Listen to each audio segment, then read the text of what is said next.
Olá, gente, boa noite. Mais um dia, mais um encontro. Bem-vindos a mais um encontro do Descomplica Psi.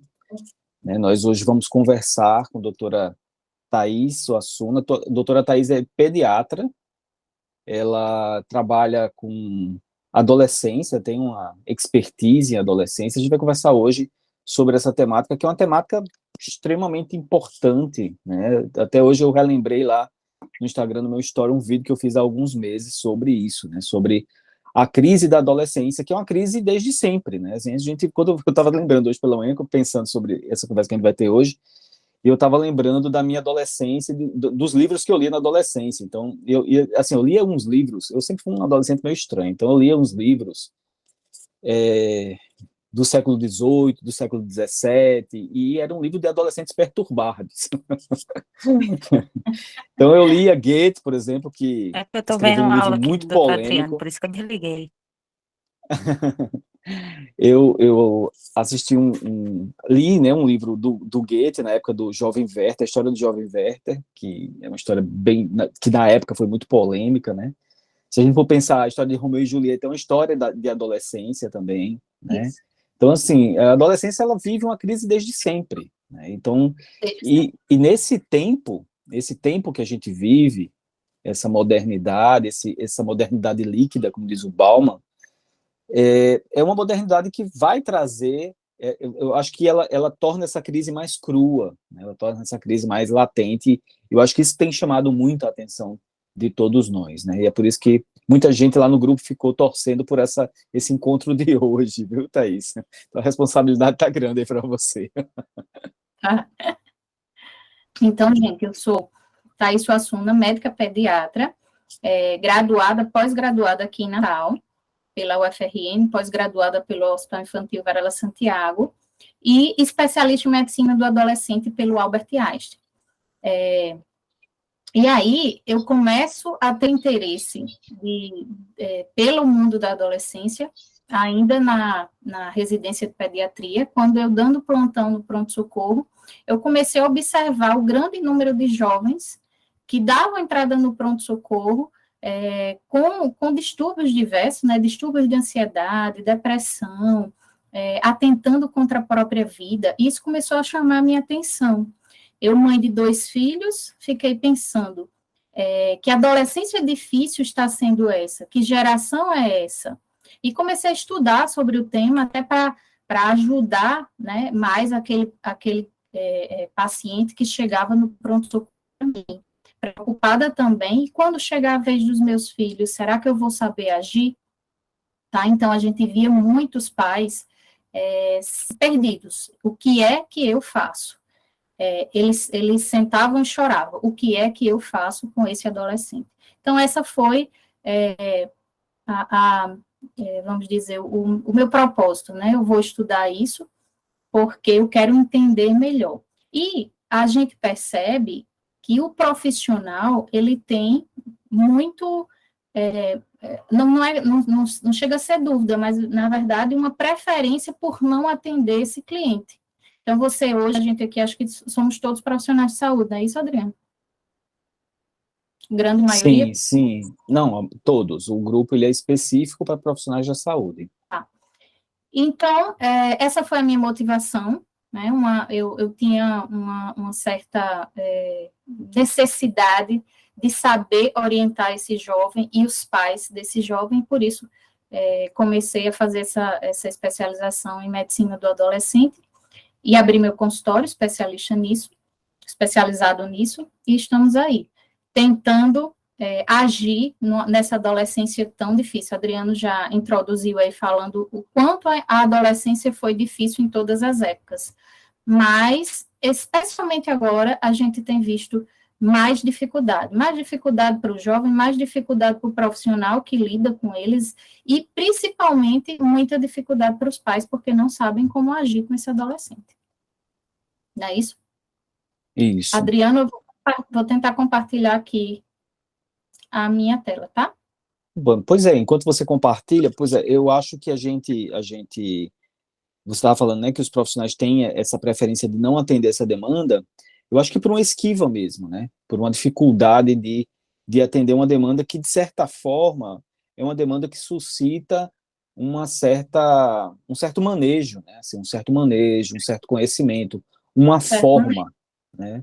E aí eu acho que os profissionais, eles têm uma esquiva nesse sentido, uma dificuldade de realmente lidar com essa demanda, assim como outras demandas que a gente percebe, como, por exemplo, a dependência química. Muita gente se esquiva de atender porque é uma demanda que, mal comparando, né, gente? Assim, não estou comparando a adolescência com a dependência química, só estou dizendo que existem demandas que os profissionais de saúde têm uma dificuldade maior mesmo de lidar com isso e de acolher, né, essas demandas. Então, vamos lá, gente. Pode passar, Adriana, o primeiro slide. A gente vai começar falando sobre esse conceito de adolescente. A adolescência é tão perdida que nem um conceito formal nós temos. Então, para a OMS, o adolescente, ele é aquela pessoa entre a infância e a idade adulta que tem entre 10 e 20 anos incompletos. Já o Estatuto da Criança e do Adolescente, o adolescente é aquela pessoa que tem entre 12 anos e 18 anos incompletos. Dos estudos de ressonância magnética, dos estudos atuais do cérebro desses seres, a adolescência, ela está, alguns autores já estão querendo que a adolescência seja aquela fase que vai até os 25 anos, até os 24 anos ali, 11 meses, 25 anos, né? Porque eles analisaram que existe uma característica no adolescente que não tem, né, no adulto, que é o amadurecimento cerebral.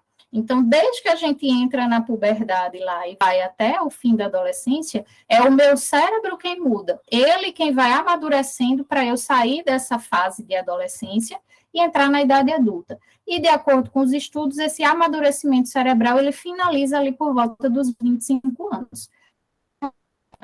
Logo pré-frontal, que é quando a gente começa a ter as nossas razões, né? E a gente começa a lidar com as coisas com mais razão e menos emoção. Pode passar, Adriana, por favor. Então, esse livro eu recomendo a leitura, tá? Que é exatamente o livro que a gente se baseia para entender essa psicodinâmica da adolescência. Então, ele reúne essas características que todo adolescente tem. Ele fala também dos lutos que o adolescente enfrenta, né, a perda do corpo infantil que ele tinha, a perda daqueles pais que eram considerados figuras de herói da infância deles. Então, esses lutos, eles são bem importantes nesse processo de desenvolvimento do adolescente. E interessante que ele fala, nesse livro, que existe uma linha bem tênue entre o que o adolescente é e o que é doença e o que é normal. Então, se aquelas características da adolescência fossem em uma pessoa que não é adolescente, em um adulto, por exemplo, aquilo ali não era normal, aquilo era doença, né, uma psicopatia. Então, é bem interessante esse livro por esses temas, né, que são importantes para a gente. É interessante isso, né, porque, assim, eu já ouvi, já vi, não em literaturas atualizadas, mas em literaturas mais antigas, a ideia de que a adolescência era uma construção social, né, basicamente, isso. Né, e isso, de certa forma, refuta, né, essa teoria, né, porque eu acho que existe em parte uma construção social, mas tem muito do biológico nisso tudo, né? Tem muito exatamente essa questão da imaturidade do cérebro, né, que eles estão em desenvolvimento. Então, pode passar, Adriano. O que é que ele resume aí como as principais características do adolescente? A busca de si mesmo, a tendência de ter grupos, né, aquela tendência grupal, a necessidade de fantasiar, crises religiosas. É comum o adolescente, quando chega nessa fase, questionar se existe Deus, né, às vezes frequentava a igreja durante a infância, os pais são religiosos, mas nessa fase ele tem o desacreditar, peraí que eu vou ver se isso é verdade, né, a deslocalização temporal, a atitude social reivindicatória, e aí a gente vê aqueles ativismos por causas diversas, né, que eles fazem questão de participar, as contradições sucessivas. Então, pela manhã ele pensa uma coisa, à noite ele já está pensando outra completamente diferente. A separação progressiva dos pais, aqui eu chamo a atenção para considerar que isso aí é uma das principais causas de conflito entre eles. Os pais não conseguem compreender que eles se separam, que os pais deixam de ser aquelas referências mais importantes para eles, e isso é um motivo de muito sofrimento para os pais. As constantes flutuações de humor, né, aquela raiva, aquela irritação, o choro fácil, e ele ri e chora em segundos. E o despertar e a evolução da sexualidade. Então, isso é a adolescência. Pode passar, Adriano, por favor. E aí, a culpa é dos hormônios? A gente ouviu muito isso, né, que os hormônios, coitados, eram os culpados por todas essas transgressões.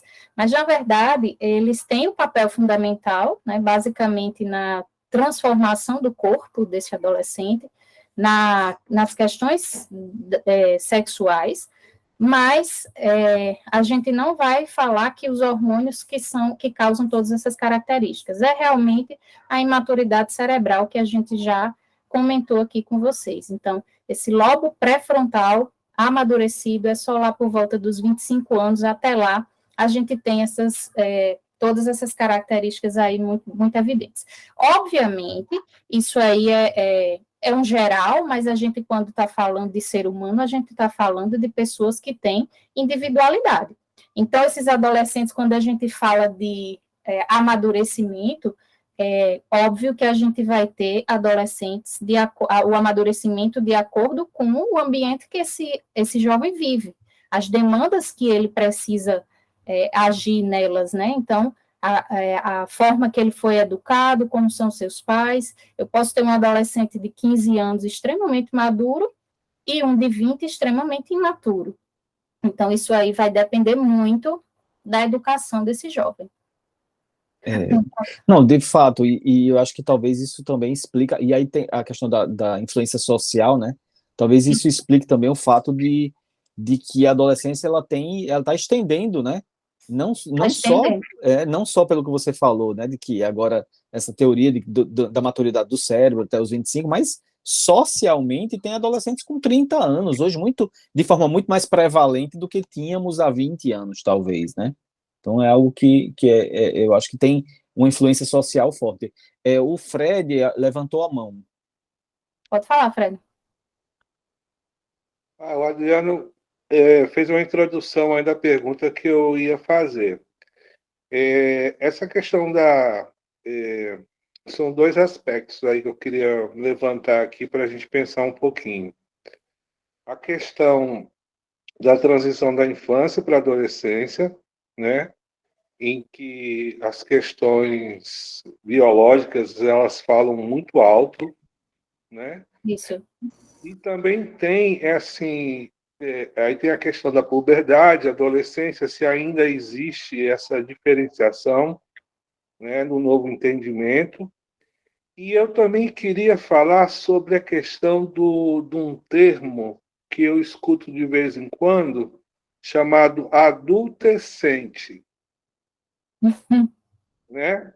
E eu queria entender um pouquinho se, de repente, você até chegou a mencionar da questão da maturação cerebral, se pode chegar, uma pessoa pode chegar aos 30 anos com essa maturação cerebral, digamos assim, ainda não completa, né?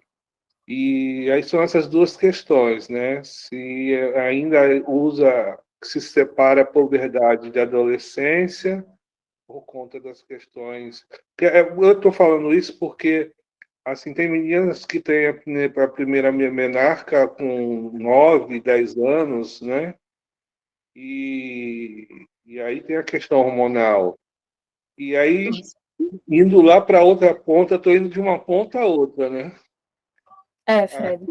Aqueles que têm 30 anos, mas ainda a questão da maturidade cerebral se não foi completa ainda, se pode chegar a esse extremo. Tá. O termo puberdade, quando a gente fala nele, a gente está falando exclusivamente do início da transformação biológica das crianças. Então, é quando eu começo a liberar os hormônios e eu estou preparando o meu corpo para menstruar, no caso das meninas, ou os meninos, né, da transformação da genitália, dos caracteres sexuais, e ter aquele famoso estirão da puberdade.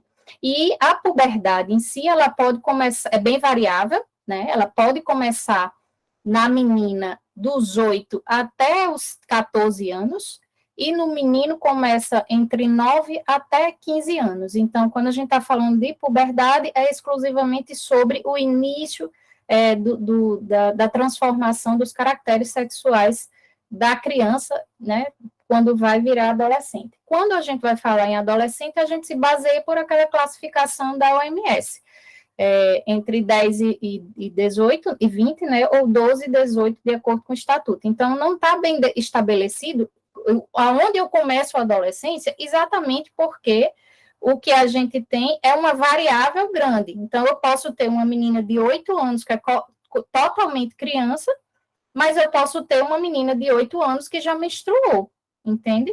Então, é variável demais para os meninos também. A mesma situação. Então, é um leque grande para a gente falar. Por isso que tem tanta dúvida aí de quando a gente começa a considerar adolescente. Mas o adolescente é após ele já está na puberdade, tá? E, Fred, aí você falou, você teve 3 perguntas, né? Qual foi a segunda? Aí já foi para outra ponta, né? Sim, o adolescente. A maturidade cerebral, se pode ter alguém com 30 anos que não atingiu.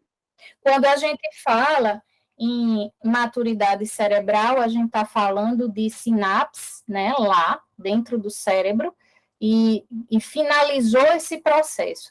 Então, pelos estudos atuais, isso encerra com 25 anos. E aí, vamos falar assim, biologicamente encerra, né, mas o que eu tenho de experiência e o que eu levo para a minha vida, isso é uma decisão do adulto, da pessoa a partir dali. Então, se eu tenho um ser de 30 anos, que mora com os pais, que não tem responsabilidade, que vive sustentado por alguém, eu não vou chamá-lo de adolescente. É um adulto imaturo, um adulto que não amadureceu. Não no termo biologicamente falando, mas no termo mesmo de individualidade dele. Né, Adriano? Você quer acrescentar alguma coisa? Eu acho que são 2 aspectos, né? Eu acho que existe um componente biológico, de fato, do desenvolvimento, da maturidade, e aí quando a gente fala de maturidade, a gente está falando de neuroplasticidade, né? Porque às vezes a gente fala de maturidade e dá uma ideia de um cérebro que ele é imaturo no sentido de não desenvolvido. É um cérebro desenvolvido, só que em termos, o que a neuroplasticidade traz? O que ela remete ao quê? Ela remete a aprendizado, principalmente, né? E o aprendizado remete ao aprendizado de habilidades sociais, de habilidades de lidar com os próprios sentimentos, de lidar do contato com o outro, de lidar com a responsabilidade. Isso, autorresponsabilidade. Isso, responsabilidade. Então, essa maturidade que vem com essa neuroplasticidade que a gente fala de maturidade desse cérebro, né? Que possivelmente, por questões psicodinâmicas, sociais, enfim, por N fatores, em algumas pessoas isso tem, de fato, retardado, né? E é por isso que tem sido realmente frequente encontrar adultos que não avançaram nessas fases, e como eu estava falando, talvez mais frequente do que há 20 anos, né? Então, assim, eu acho que é isso que tem chamado a atenção de tanta gente. Eu acho que aqui não tem nenhum adolescente, eu acho mas a gente consegue lembrar que na nossa família mesmo, certamente todo mundo tem um avô e uma avó que contava a história de como foi, como começou a vida, né? Começou a ter responsabilidade muito cedo. Então, as nossas avós, muito provavelmente, aos 11, 12 anos, ela já cuidava dos irmãos mais velhos, ela já era responsável pelas atividades do lar, elas casavam muito cedo, jovens adolescentes de 15, 16 anos já eram mãe de família, os rapazes de 16, 18 anos já eram chefes de família, e isso era possível, né? Isso era possível antigamente. Então, realmente uma construção de um novo padrão social que nós temos aí. porque capacidade eles têm, né? É uma questão realmente da necessidade, da experiência, do que eu vou querer, do que eu vou buscar para mim. Posso continuar? Pode. Jean levantou a mão. Quer fazer uma pergunta, Jean? Sim, olá, pessoal, Pode falar. tudo bem? Então, seguinte, eu também tenho percebido, né, que também através da questão da cultura, desenvolvimento cognitivo, enfim, biológico, cultural, social, eu tenho escutado muito, né, Jean, aumente só um pouquinho seu áudio, por favor. Tá ouvindo agora? Estou ouvindo baixinho, mas pode falar, dá para escutar. Eu tenho percebido que na minha prática, né, consultório clínico e também a respeito dessa questão cognitiva, né, biológica, do adolescente e tudo, e tenho trago uma caracterização a respeito das relações sociais, que isso tem afetado muito também os adolescentes, né, e também os adultos, né. Muitas pessoas, inclusive no desenvolvimento, no envelhecimento, elas trazem marcas de um corpo adolescente, né? Ela olha na frente do espelho e percebe que o corpo dela está diferente, né? E isso também acontece na fase do adolescente, né? Que o corpo muda, as questões mudam. Então, como na sociedade existe um padrão hoje, inclusive, de beleza, né? Muitos adolescentes sofrem com o próprio corpo, né? Porque há uma diferenciação, parece que há uma figura de que a gente tem que ter um padrão de beleza, né? Ou de corpo ideal, de algo ideal, de uma perfeição, né? Eu vou falar mais um pouquinho aí na frente sobre isso. É exatamente essa questão da internet, né? Desse livre acesso que eles têm. E a gente não tem, infelizmente, um padrão que possa ser dito assim, é aceitável, é respeitável.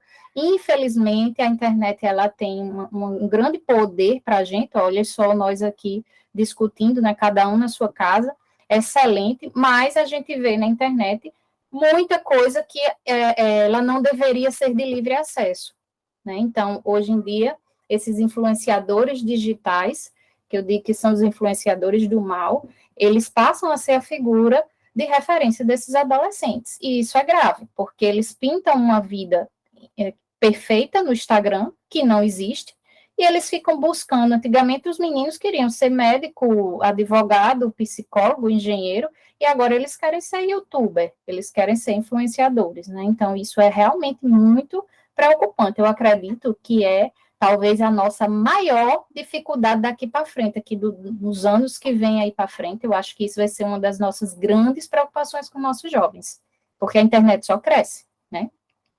E aí, quando a gente fala em transformação social, a gente vê uma sociedade completamente nova, jovens que nasceram numa geração já ligados à internet, com essa globalização, com informações diversas dentro da própria casa, formas de educação diversas, né, do mundo todo, ao mesmo tempo. Então, é um grande leque de informações, numa cabecinha que ainda não tem maturidade, e, infelizmente, naquela fase em que se afastam muito dos pais. Tá? Então, a gente vê também nessa sociedade pais cada vez trabalhando mais, com menos tempo, e transferindo a educação dos seus filhos para um outro, para um terceiro, seja a escola, seja os próprios avós, quando é os avós até que vai, mas você sabe como é, a gente tem muito filho criado pela avó como né? A gente sabe como é diferente. E a escola em tempo integral, né, que é uma realidade, as mães deixaram de ser donas de casa e viraram profissionais e precisam terceirizar essa educação. Então, isso é realmente uma mudança social muito preocupante e grande. Eu estava até conversando com o Adriano esses dias, um dia aí que a gente se encontrou, exatamente, e agora é tudo tão novo que a gente tem nem onde pesquisar, né, Adriano? Exato. Nós somos os atores principais aí desse processo, estamos manejando de acordo com o que vai aparecendo, com a demanda que vai aparecendo, e é uma luta para a gente. Eu acho que é uma luta, mas a gente vence, né? A gente vai entendendo, na verdade. E aí, o perfil... Pode passar, Adriano. Aí essa questão, né? E aí o novo adolescente. Quem é esse novo adolescente? Nós temos hoje o perfil do jovem, que lê menos. A Adriano estava falando aí que leu muito na adolescência dele. Claro, não tinha celular, né, Adriano? Não tinha internet. Não, é porque eu era estranho mesmo, que meus colegas não liam, não. Eu lia, eu só tinha isso para fazer, eu lia na minha adolescência. A gente fazia disputa de quem lia mais por mês. Era bem interessante. Mas hoje em dia o perfil do jovem, ele lê menos, ele joga mais videogame, né? Joga mais online. Ele tem acesso fácil a drogas que a gente não tinha antigamente. Eles são mais frágeis, eles não toleram as frustrações, eles não sabem organizar suas emoções, né? Eles buscam culpados para tudo, tá? Então, os pais, eles são... se você conversa com um adolescente, tudo é culpa do meu pai e da minha mãe. É impressionante como eles não têm a questão da autorresponsabilidade. Eles estão adquirindo isso cada vez mais tardiamente. E se você buscar na internet, tem um grupo específico para ele que vai validar essa opinião. Vai validar, vai passar a mão na cabeça dele e dizer, sua mãe é uma narcisista mesmo. Isso aí a gente escuta muito. Não é, Adriano? Você deve escutar. Moda, tá na moda, mãe narcisista tá na moda. Tá na moda esse termo. E uma das coisas que eu mais acho que influencia para eles é esse poder amplo de escolha. Então, eles têm muitas escolhas, de forma que eles não conseguem se entender logo cedo, eles não conseguem se reconhecer, eles têm dificuldade de saber o que querem ser, quais são os seus objetivos, eles têm uma possibilidade grande de mercado de trabalho, várias profissões que apareceram aí no mercado, então eles têm dificuldade da escolha profissional, eles têm dificuldade de entender sua própria sexualidade, diante de tanta possibilidade existente. Os próprios gêneros, eles chegam sem saber se são homens, se são mulheres, quais são as minhas preferências sexuais, e a fluidez de gênero. Hoje eu quero ser homem, amanhã, aliás, hoje eu me entendo como homem, amanhã eu me entendo como mulher, hoje eu me entendo como um ser assexuado. Eu não sei se vocês estão tendo essa prática, se vocês trabalham com adolescente, mas o que eu escuto muito no consultório atualmente, eu falei até com a Adriana esses dias, eu acho que 80% das meninas que eu atendo no consultório, elas me dizem assim, eu não sei, não estou definida ainda, eu não sei se eu sou bissexual, pansexual, ou se eu sou assexuada, né? Então, são termos que a gente escuta hoje em dia demais. Já em adolescente jovem, 11, 12 anos, eles já chegam com essa demanda. Não, eu ainda estou me definindo, eu estou estudando, eu não sei ainda. Então, eu acredito que seja uma grande causa de adoecimento deles, porque se você não sabe nem quem você é, certo que você está se construindo como indivíduo.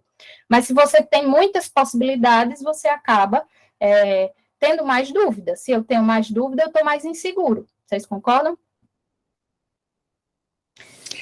Talvez eu penso que talvez eu acho que essa dificuldade ela sempre existiu, na verdade, né? Eu acho que hoje ela está desnudada, né? Normalizada. E talvez eu não sei se a indefinição é um problema em si ou se é a má condução que os pais e a dificuldade que os pais e as pessoas têm de lidar com isso, né? Porque, assim, pelo menos dos adolescentes, eu atendo adolescente mais na segunda fase da adolescência, assim, depois dos 15.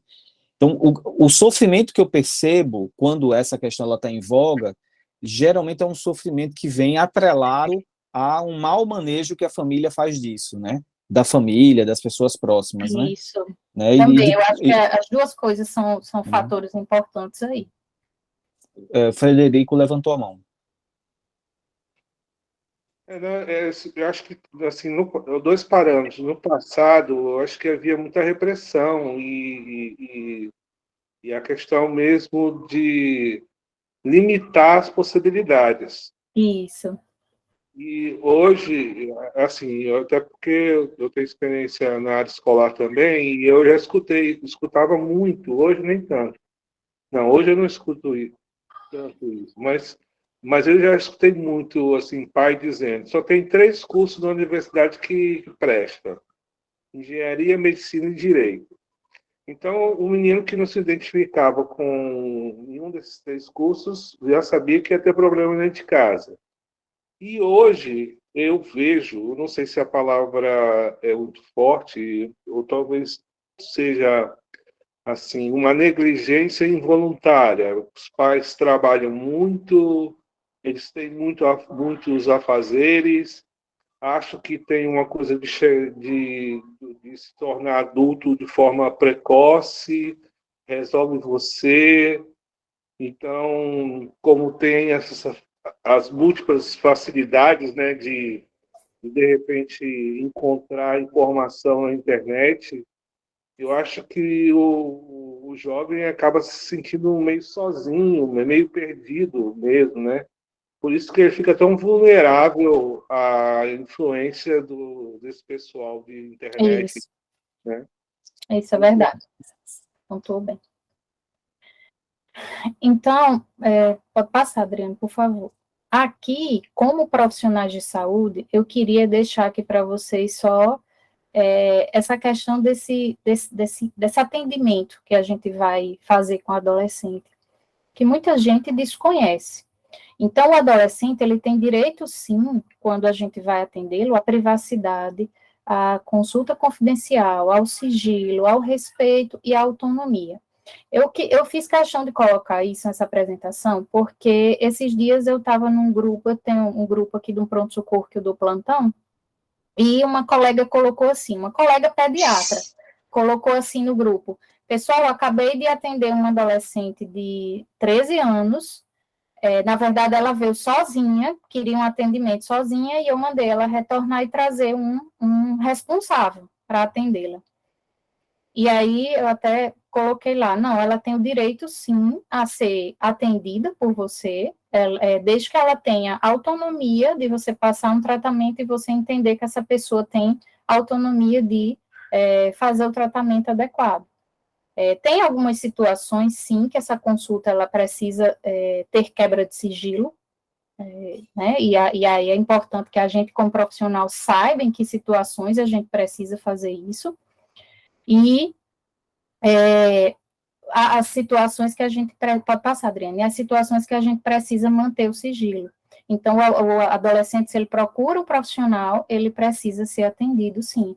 Já garante que ele tem uma certa autonomia, pelo menos de detectar um problema em si e procurar ajuda. Então, a gente não pode perder a oportunidade de amparar, de ajudar esse adolescente, de forma nenhuma. Até no Código de Ética Médica, aí, capítulo 9, artigo 74, ele fala exatamente isso, que é vedado ao médico revelar o segredo profissional referente ao paciente, inclusive aos seus pais. E pode passar, Adriano, que eu vou falar aqui mais ou menos algumas situações que a gente precisa quebrar o sigilo, caso a gente esteja atendendo um adolescente e a gente descubra algo assim. Então, são situações para quebrar o sigilo da consulta: presença de qualquer tipo de violência emocional, maus tratos, violência sexual, bullying ou violência interpessoal no namoro, uso escalonado cada vez maior de álcool e outras drogas e sinais de dependência química, autoagressão, ideação suicida, fuga de casa, tendência homicida, gravidez ou abortamento, sorologia positiva de HIV, não adesão aos tratamentos deixando o adolescente ou terceiros em risco, e diagnóstico de doenças graves, quadros depressivos e outros transtornos do campo mental. Na prática do meu consultório, essa consulta, ela acontece mais ou menos assim. Na verdade, quem traz é o responsável, né? Geralmente eles me procuram o adolescente para essas consultas de rotina, algo assim, e também para eu ajudá-lo em algum comportamento que a mãe considera que não é adequado para ele. Aí eles entram na consulta, eu pego algumas informações iniciais sobre o passado médico desse adolescente, as queixas principais, né, vacinação, essas coisas diversas, mas ali a gente conversa, eu explico que ele vai, que o responsável vai sair do consultório e a consulta, ela anda sem o adolescente. No terceiro tempo, o pai ou o responsável retorna para a gente dar um feedback, mas o sigilo é garantido, a não ser que tenha essa quebra, que tenha essa necessidade de quebra. E se tiver, o adolescente também vai participar desse processo. Então, eu vou conversar com ele. Fulano, você me contou que, por exemplo, fulana que está grávida, infelizmente, eu tenho que contar para sua mãe, ou você faz isso, ou você conta, ou eu conto, ou se você quiser ajuda, a gente conta junto. Então, é mais ou menos assim que funciona com eles, tá? Pode passar, Adri. Situações que a gente mantém o sigilo. Que eles estão ficando, que começou a namorar, ou que teve a primeira relação sexual, que experimentou alguma substância psicoativa, né? Se não tem sinais de dependência, foi porque eu quis experimentar só, tudo bem. É óbvio que a gente faz as devidas orientações, essa é a nossa função, nosso papel, sempre orientar e falar sobre os riscos de cada comportamento deles. Sobre a orientação sexual, conflitos com identidade de gênero, a prescrição de contraceptivos para as adolescentes que têm essa maturidade para adesão, e as infecções sexualmente transmissíveis, tá? Então, isso a gente deve manter o sigilo. Pode passar, Adriana. Então, quais são os nossos principais desafios como profissionais? O profissional que atende o adolescente. Eu acho que são muitos. Primeiro porque a gente está com uma geração muito nova, com demandas específicas que a gente não tinha antes, né? Mas, na minha opinião, acho que o principal desafio do profissional que atende adolescente é a conexão com esse jovem. Então, a gente tem que ter um olhar diferente, a gente vai ter uma conversa diferente com esse adolescente, diferentemente do que a gente tem com o adulto. E também, entre mesmo os adolescentes, a gente tem que ver qual o grau de maturidade desse jovem, né? Então, cada um, qual o temperamento dele, como é a personalidade, em qual fase da adolescência ele está. Tudo isso são questões que a gente tem que analisar quando a gente vai atender, para que esse adolescente consiga se abrir com a gente, para que a gente consiga orientar da melhor forma, extrair dele o que a gente precisa na consulta, né? Outro desafio como profissional é estarmos conectados com o mundo deles, porque são muitas novidades, rede social, esses padrões de sexualidade diferentes, formas de experimentação diferentes. Então, tudo isso a gente exige da gente uma atualização muito constante. Até para a gente conversar com eles, a gente tem que entender os termos, as gírias, quais são os jogos que eles gostam, qual é o tipo de música que está na moda, o tipo de rede social que eles mais usam, quais são os games que está na moda. Então, tudo isso é importante para o profissional. E, sem dúvida nenhuma, outro grande desafio é abordar o pai e a mãe. O pai e a mãe, o responsável pelo adolescente, eles que trazem o jovem em busca de alguma solução para um comportamento qualquer, seja um comportamento sexual diferente que eles não concordam, seja um comportamento desafiador do jovem, algum comportamento com falha de conduta, alguma coisa nesse nível. Pode passar, Adriana. Só que o que é que os pais esperam dos profissionais? Esse é um dilema, porque muitas vezes eles chegam exigindo da gente algumas coisas como que a gente valide o pensamento deles para aquele jovem. Eles querem que a gente reforce essas questões que eles trazem de casa, como se os pais estão totalmente certos e você, adolescente, eu tenho que apontar o dedo e dizer, você está errado. Então, eles muitas vezes saem frustrados do consultório, porque como assim você não disse a ele que eu estava certa e ele estava errado? Mas a gente não tem, se a gente trabalha dessa forma, ali a gente já perdeu a conexão com o jovem, a gente nunca mais vai extrair informações que a gente precisa daquele adolescente, tá?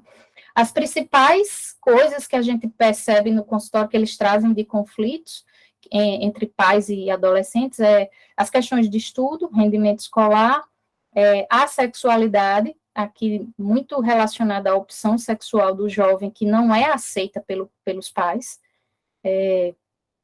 questões de tarefas domésticas, de responsabilidade em ajudar em casa, eles trazem muito essa demanda, como é que eu faço, ele não arruma o próprio quarto, vícios em tela, as companhias, os amigos que desagradam os pais, o isolamento no quarto, que está cada vez mais sério, né, o isolamento, o adolescente, ele já quer, ele naturalmente já se isola mais, mas ultimamente nós temos visto que essa demanda tem aumentado bastante, e é perigosa, porque na hora que eu me isolo, como jovem, os pais entendem que eles não querem acesso, não querem conversa, e deixam o jovem à vontade. Mas aí a gente tem que estar, como pai e mãe responsável, com o olhar muito atento, porque o jovem que está lá escondido no quarto, ele pode ser simplesmente o jovem que só quer ficar só porque está querendo ficar com a galera online, mas ele pode sim ser um jovem adoecido. E esse olhar tem que vir dos pais, né? Então, eu não posso abandonar simplesmente ou aceitar que ele está lá sem eu estar lá visitando e percebendo como é que está a saúde mental desse jovem. Outras questões que eles trazem muito questões relacionadas à autoimagem, baixa autoestima, distúrbio alimentar, o padrão de sono disruptivo, eles trocam dia por noite, e isso é questão de conflito em casa, e o livre acesso à internet e seus perigos. A pornografia, sexualização precoce também, tudo isso são questões que a gente lida muito no consultório. Pode passar, Adriana. Pode passar, foi o que eu falei agora. E aí a gente não tem como trabalhar com adolescente sem trabalhar com essa família, tá? A gente não tem como não orientar os pais. Por quê? Porque são eles, se o jovem está perdido, se o adolescente dessa geração está sem saber o que fazer, a família está mais ainda. Os pais estão mais ainda, eles estão gritando por socorro. Então, necessariamente, a gente vai orientar os pais da seguinte forma: olha, o seu adolescente é assim por algum motivo. Então, a gente vai explicar todas essas questões biológicas, as questões do amadurecimento do cérebro, as questões de construção dessa individualidade deles, que é necessária, é importante, inclusive. Os pais ficam loucos, né, porque eles querem mesmo ter voz e falar em casa, e simplesmente eles não querem, eles tentam abafar ali, porque, infelizmente, a gente ainda tem esse padrão de educação. Peraí, eu mando aqui e você se cala diante da minha opinião. Então, é isso que a gente tem que desmistificar para os pais de adolescente. Definitivamente, os padrões de educação que nós tínhamos antigamente, eles não vão funcionar no jovem atualmente. Eu não vou usar a forma que mamãe e papai me educou lá atrás para educar meu filho, porque não vai funcionar. O jovem de hoje, ele quer ser ouvido, mesmo que o que ele vai falar não seja agradável para o ouvido dos pais. Mesmo que o que ele vai falar, os pais achem um absurdo. Mas esses pais, eles precisam entender que eu vou ouvir mesmo assim. Eu vou ouvir para quê? Para eu poder entender esse cérebro, entender o que está passando na cabeça dele, para eu poder orientar. Então, se eu não entendo, se eu não falo e eu mando ele se calar, eu perco essa conexão. Se eu perco a conexão, eu perco meu filho para todos esses problemas que a gente tem visto por aí. Então, os pais são figuras fundamentais nesse processo, e eles têm e precisam que abrir a mente para isso. Muitas vezes eles chegam, o filho diz alguma opinião qualquer, e ele simplesmente, não, sobre esse assunto você não vai comentar mais aqui em casa. Isso é um absurdo para mim. Naquele momento, aquele jovem que queria tanto falar, mesmo que a opinião, mesmo que seja uma coisa que os pais achem absurdo, ali ele perdeu, a partir de agora, a vontade de falar. Para que eu vou falar sobre esse outro assunto se eles vão mandar eu me calar, se eles não vão me compreender? Então, esse julgamento dos pais com o adolescente, ele tem que ser banido da relação familiar. Ele precisa ser banido da relação familiar, porque o jovem precisa falar. mesmo que não seja agradável para os meus ouvidos, tá? Agora o que eu acho que é interessante é que muitas vezes o adolescente ele é o bode expiatório, né? Às vezes ele tem um comportamento disruptivo que é consequência de uma estrutura familiar adoecida Isso. e quando ele manifesta esse comportamento disruptivo e inclusive falas que são falas difíceis de ouvir porque ele aponta para problemas muitas vezes e aí ele é o bode expiatório. O problema é com ele, né? É o adolescente que é o problema, né? Isso, o Então acho adolescente. que passa por aí. Jean levantou a mão.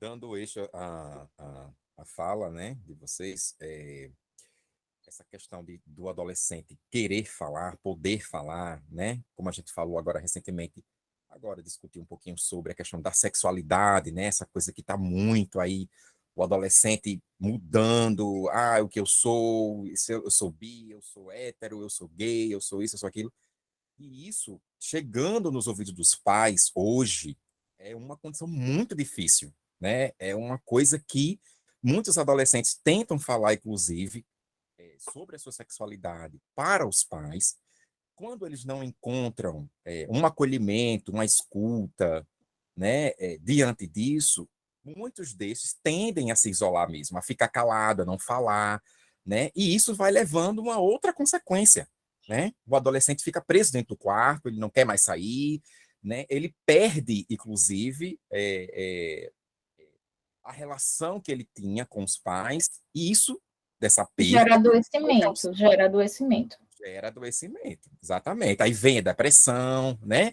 E Eu perdi aquilo que eu tinha de um pai que me escutava, que me acolhia, agora não tem mais. Cadê esse pai? Onde é que ele está? Né? Então, isso é muito importante saber, inclusive, aonde que esses pais ocupam a sua relação na vida do filho. Né? E quando a gente leva isso, inclusive, para os pais, eles tendem a não saber. Eu não sei, meu filho mudou, minha filha mudou, não sei o que aconteceu, a influência de X, a influência daquilo, blá, blá, blá, blá, né? continua procurando culpados, né? Isso, exato. Os próprios pais têm esse comportamento de procurar um culpado, foi a influência daquele amigo, foi a influência daquela outra pessoa que você anda, né? E realmente fica bem difícil se enxergar. Se eu não estou enxergando aonde eu estou errando, é complicado de eu acertar. Né? Então, essa é uma das grandes dificuldades. Eu tenho um paciente que o pai ele é militar, e ele tem uma grande dificuldade de compreender o filho. A educação dele é daquela forma mesmo. Aqui quem manda sou eu. Aqui em casa o que você vai fazer só se eu deixar, determinado por mim. E aí o garoto se isolou. Eles têm problema que o garoto cortou o cabelo lá de uma forma diferente, o pai não aceita de forma nenhuma, o pai já saiu de casa, enfim, é toda uma relação bem conflituosa. A gente entra na situação porque você vai acompanhando aquele adolescente, mas chega um ponto que a família precisa vir para junto e entender onde é que está errando, onde é que está falhando. Então, eu com frequência tenho o WhatsApp da mãe e do pai, que quando eu preciso passar alguma orientação, eu mando para eles, eu detectei sem quebrar o sigilo da conversa, mas eu faço uns feedbacks assim importantes, porque senão o acompanhamento não anda, né? O jovem ele vai ficar lá na mesmice, né? Só me contando as coisas sem a gente agir exatamente no que precisa. É um manejo difícil, assim. Alguém falou aí que é um manejo bem difícil. E a gente tem que fazer esses pais entenderem que o jovem não vai entrar nessa caixinha determinada por eles. A profissão tal, a sexualidade tal, a opção sexual tal. Você só fala, o seu lugar de fala é quando eu deixar. Isso não vai acontecer, a gente precisa orientar esses pais. E acho que finalmente, tá pertinho da gente acabar aqui, o que eu preparei para vocês, o que é importante para esse adolescente. O que eu percebo que funciona com o adolescente é aquele adolescente que vive em uma família que deixa ele falar, né? Que não é aquela família que bate de frente, aquela família que não julga. isso a gente, sem dúvida nenhuma, percebe que são adolescentes mais preparados, que têm autoestima saudável, que não se entregam aos vícios, que têm um objetivo, eles sabem aonde querem chegar. Então, isso está muito baseado no contexto familiar desse jovem. No consultório, o que eu faço normalmente no meu acompanhamento é orientar o jovem nas diversas áreas da vida. Então, eu faço eles entenderem que eles precisam adquirir habilidades diversas para poder passar nessa fase com mais tranquilidade, ser uma fase que eles consigam lidar melhor. Então, habilidades como a autorresponsabilidade, habilidades como comunicação, eles têm muita dificuldade de se comunicar, exatamente, acho que pelo próprio julgamento, tanto se comunicar entre eles, os amigos, como se comunicar com os pais. Eles precisam aprender a ter essa voz, a saber também, obviamente, com respeito, eles precisam entender que eles precisam falar com esses pais, mas não da forma que muitos pensam. Às vezes eu falo com a família e digo, ele precisa falar. Como assim eles vão passar por cima da minha autoridade? Não se trata disso, se trata de eles também saberem respeitar a hierarquia familiar, saber que os pais não são amiguinhos dele, mas sim as figuras de referência que eles também devem um respeito. Isso tudo a gente orienta em consultório. A própria regulação emocional, eles são muito ansiosos, eles são muito imediatistas. Hoje em dia é tudo muito rápido, né? Você está lá na internet, troca de jogo rapidamente porque aquele está chato. Eles não conseguem ficar no ócio muito tempo, então eles estão sempre muito agitados, com o cérebro muito movimentado. Isso tudo eu consigo falar com eles em consulta. Os relacionamentos interpessoais, a gente fala sobre essas amizades tóxicas, como eu entro e saio de uma relação que não está me fazendo bem, exatamente para eu ter esse poder, esse empoderamento como pessoa, saber entrar e sair em todo lugar com respeito, com uma estratégia, né, hábil. Então, basicamente isso, viu, Adriana? Alguém tem mais alguma pergunta? A nossa meta é, sem dúvida, sempre melhorar essa comunicação no ambiente familiar. Eu acho que é isso a principal coisa que a gente, como profissional, tem como responsabilidade. Eu vou ligar minha câmera para ver se dá certo. Não, Frederico. perfeito. Frederico primeiro, acho que foi o Frederico que levantou primeiro, depois Jean. Acho que foi o Jean que levantou primeiro. Ah, foi? Foi. Então, Jean. Eu queria saber, assim, se você já teve uma dificuldade com relação nessa mediação, né, entre o atendimento clínico com o adolescente e essa relação com os pais, né, nessa comunicação, se isso fica numa condição, às vezes, de dependência desse mediador. Se tem isso, ou se você tem essa dificuldade para que esses pais, né, tenham aí essa habilidade com os filhos, sem precisar necessariamente ficar lá no consultório, indo, fica nessa frequência. Como é que você vê isso? Sim, eu acho que a gente tem essa dificuldade em algumas famílias.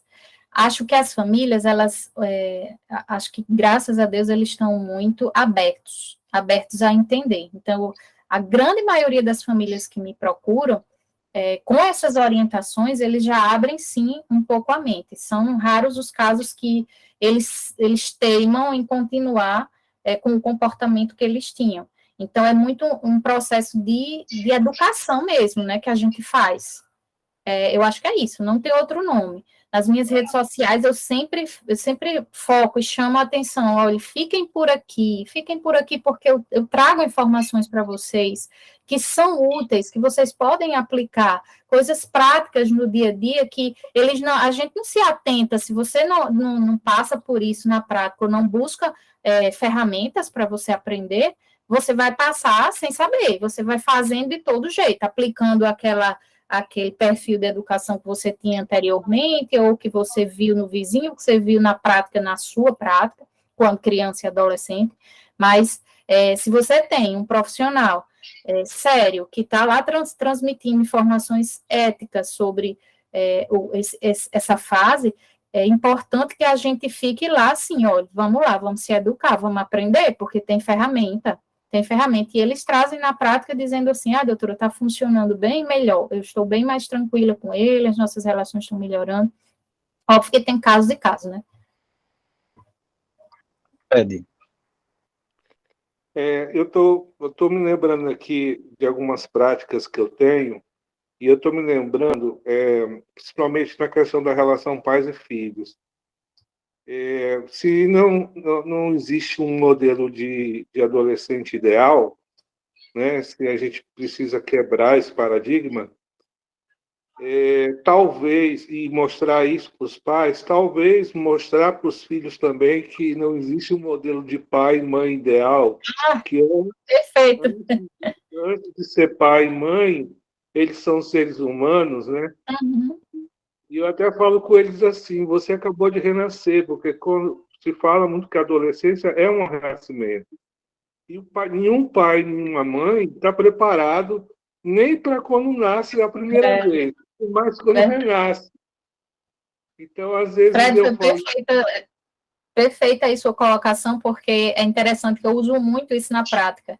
Eu pego lá um papelzinho e dou uma verdadeira aula logo de início, quando o adolescente chega dizendo assim, papai e mamãe fazem isso e isso, aí eu digo, vem cá, deixa eu explicar, quantos anos seu pai tem, quantos anos sua mãe tem? Aí eu vou desenhando ali para eles como foi educado esse pai e essa mãe, por que eles têm esse comportamento, como era a geração anteriormente, por que a geração está tão diferente e por que os pais não estão sabendo lidar, né, com isso. Então, também educação para esse jovem, e eles compreendem, eles passam a compreender, sim.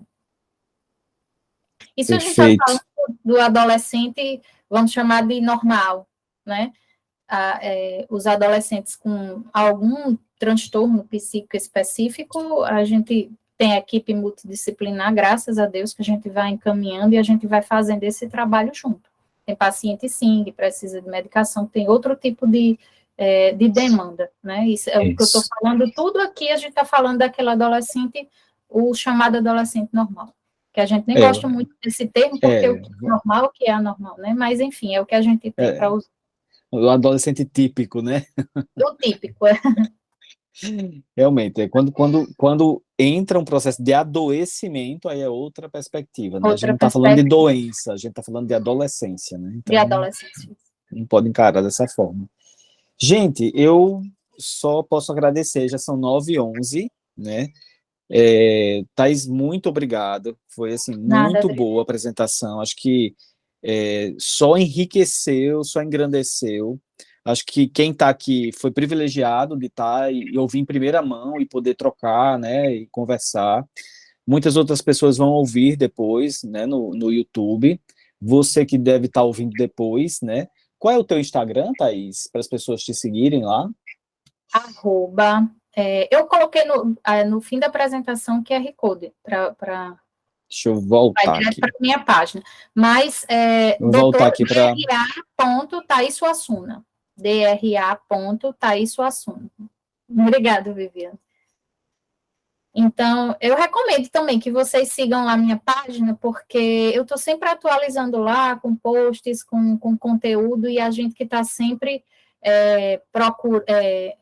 recebendo essas demandas, a gente também precisa estar atualizado, né? Eu, como respiro adolescência, eu estou sempre estudando sobre isso o tempo todo. Eu coloquei de novo aqui o QR Code para quem quiser. Tem até não sei se vocês viram, acho que eu divulguei lá no grupo, que tem um e-book que eu fiz para entender o adolescente. É bem prático. O e-book é só clicar lá no link, tem um link na bio? Na bio, isso. É grátis, só baixar grátis. Pode passar para os pacientes de vocês, para os pais dos pacientes, na verdade, para pais de adolescentes, né? Pode passar para eles, que vai ser muito útil. Eles abrem sim a mente. É isso que eu tenho visto na minha audiência. Eles abrem a mente, sim, com as nossas orientações. Adriano, então, muito obrigada, viu, pelo convite. Obrigada a todos que participaram. Adorei as colocações de vocês, né? É muito bom falar para para um público assim tão engajado. Muito obrigado mesmo. Nós que agradecemos, Thais. Foi um privilégio ter você aqui. Me agradecer a todo mundo que está aqui hoje, né? Dizer que próxima semana a gente tem um novo encontro, vamos nos encontrar na quinta-feira, dia 26, e quem vai conversar com a gente vai ser Mila Marinho. Mila é psicóloga, ela vai falar sobre luto, né? Processo de luto vai ser o tema. Mila tem um grupo de estudos sobre luto, né? Ela e Milena Câmara, que é o Apegos e Perdas, o nome do grupo, e ela tem muito conhecimento sobre o tema, então vai ser mais um encontro muito especial. Cada encontro tem sido muito especial, né? Não, muito enriquecedor, viu, seu grupo e seus encontros. Você está de parabéns pela iniciativa, mais uma vez. Pois é, muito enriquecedores. No encontro passado, inclusive, com as meninas, né, com a Catiúcia e com a Renata, elas deram a ideia de ampliar o grupo, no sentido de transformar isso aqui também num podcast, né? Eu achei a ideia super legal, pegar o áudio da gravação e transformar num podcast, então a gente vai também nesse caminho também. Vamos ampliando aqui as possibilidades. Eu tenho um monte de ideias que depois eu vou colocando no grupo para vocês verem. Tá bom, gente? Então, muito obrigado. Até a próxima quinta-feira. Quem estiver vendo aqui esse vídeo, dá um likezinho aí pra gente, viu? Um likezinho aí nesse YouTube. Eu sou youtuber agora, eu peço likes. Dê um like aí pra gente. Recomenda esse vídeo para alguém, porque é importante isso, a gente ter mais visibilidade dentro do Instagram, dentro do YouTube, para a gente poder crescer essa comunidade e fazer com que as pessoas consigam encontrar a gente, né? Eu acho que as pessoas... Desculpa, Adriana, interromper, Oi. mas crescer o Instagram com profissionais que tenham comprometimento, que tenham o conteúdo ético para colocar. Então, o que a gente vê hoje, o Instagram aí recheado de pessoas sem compromisso nenhum, enriquecendo, né, ficando aí com conteúdos diversos, de má influência, inclusive. Então, eu acho que a gente, como profissional, merece, sim, se posicionar também para trazer conteúdo ético, informativo, de qualidade para as pessoas. Isso, eu acho que a gente tem, inclusive, que ser maior do que a má influência. Isso, eu acho que isso é um dever nosso, né? Um dever dos profissionais, social. Acho que nós temos um dever social nesse sentido, né? E foi com essa missão que eu comecei nas redes sociais mesmo. Eu queria convidar vocês, se vocês pudessem abrir a câmera, não sei se todo mundo pode, para a gente fazer uma foto, porque toda vida eu esqueço. Eu já ia pedir. Toda vida eu esqueço de fazer foto aí. Chega, Frederico se ajeitou ali agora na câmera. Vamos lá, Denise. Vamos lá, gente, vamos abrir a câmera rapidinho, a gente bate uma foto, todo mundo ajeita aí. Para a gente fazer uma foto bem bonita, que aí eu compartilho lá para vocês. Vamos lá. Quem puder abrir a câmera. Então, deixa eu fazer um print aqui, que eu estou no celular. Ana Paula disse que está de pijama. Ana Paula, o povo vai para o supermercado de pijama, você não quer fazer uma foto? Não, mas depende do pijama, viu, Adriano? Eu acredito em Ana Paula, fica de câmera fechada, Adriano. Vai que seja um pijama, né? Vai que seja um pijama, tá certo. Vamos lá, X.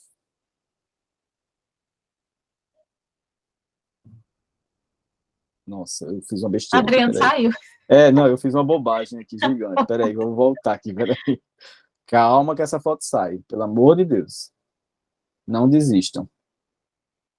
Aí, de novo, X. Agora tá bonito, vai X. Isso, agora foi.